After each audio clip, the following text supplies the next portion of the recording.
So let's bring this full circle with the few minutes we have remaining in this topic. When it comes to porn, what can we expect? What should we expect of our porn to get these messages across to us better? I liked the dichotomy that you were talking about earlier, that all of you were talking about the sex education that we have in schools, which is minimal, but also very, very sterile and not at all pleasure focused. And it seems like porn, for the most part, is pleasure focused, but never tells us, hey, this is pleasure focused, not educational. But if you can sneak that educational broccoli in there, what can we expect of porn? How can porn be better at breaking down what's expected of women, men, male identified and female identified people? Does anybody want to jump in on that one? I'll jump in. Please. Yeah, I'd say every time that you join a porn site, like, you are casting a vote. And if you want to see more porn that is pleasure focused, that's mindfully created, then support the sites that are creating that. And, you know, if you want to see performers get, one of the things that we have is a Pornstar Bill of Rights. So when we work with a model, we kind of present them with, this is the information you'll get, a non-fetishization policy, fair wages, mental health support. After you film, they get 5 counseling sessions with a professional to help integrate what they learned. I mean, all these things that are not present in traditional porn. And the more that people demand that as consumers, the more that that's going to be present. It's going to kind of raise the bar for other studios. I would love if we had more competition in the space, if people were taking what we're doing and having tantric sex coaches and sexologists and educators on set to work with the models.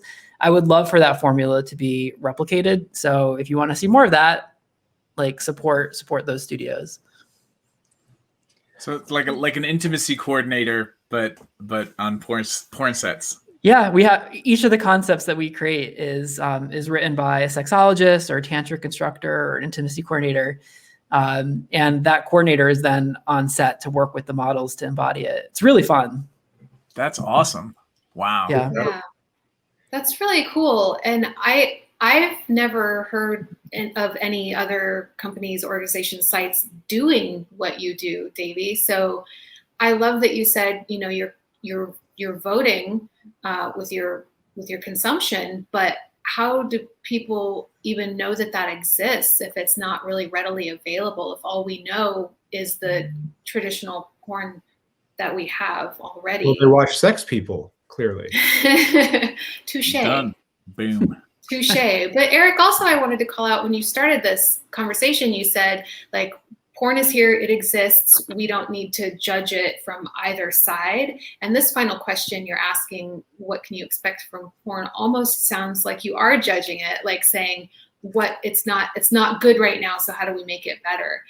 So I just wanted to clarify that question, because we also established that porn is there to get you off, and there's nothing wrong with that either. That's a great clarification. I think my intention was not to judge whether or not we should try to get rid of porn from our culture entirely. I think porn has its place. So the question is more about, porn is here, it is in a place. What is porn's place, and how can it utilize that place for all of us better than it has? And I think the you know, when I was coming up as a sex educator, because all the years ago, the thing that launched my career was Cuddle Party back in New York City, and creating that and doing that work with Marsha Baczynski together. And then it was clear to me that I wanted to be teaching blowjob workshops and threesome workshops and things like that. And so I stepped away from Cuddle Party, and because Cuddle Party had gotten so famous in 2004 through 2006.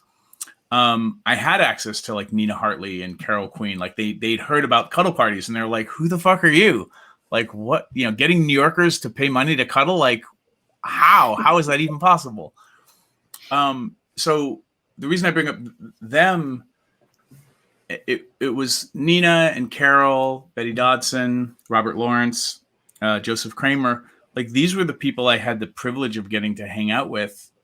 And the biggest things that they imparted so much. But one of the things was, it's really about literacy. It's about porn literacy. And, you know, like we go and we see an action movie back when we could go to a theater. Remember theaters? Remember going to the movies?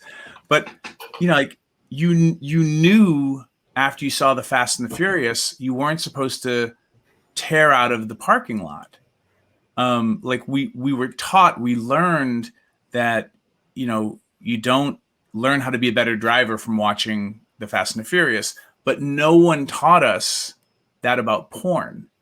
So for people who are trying to get better at sex, they emulate what they see, not understanding that porn, for the most part, is an entertainment medium. And like, you're not watching Star Wars or Star Trek to get tips on space travel. Like you go a completely different route if you actually want to be an astronaut.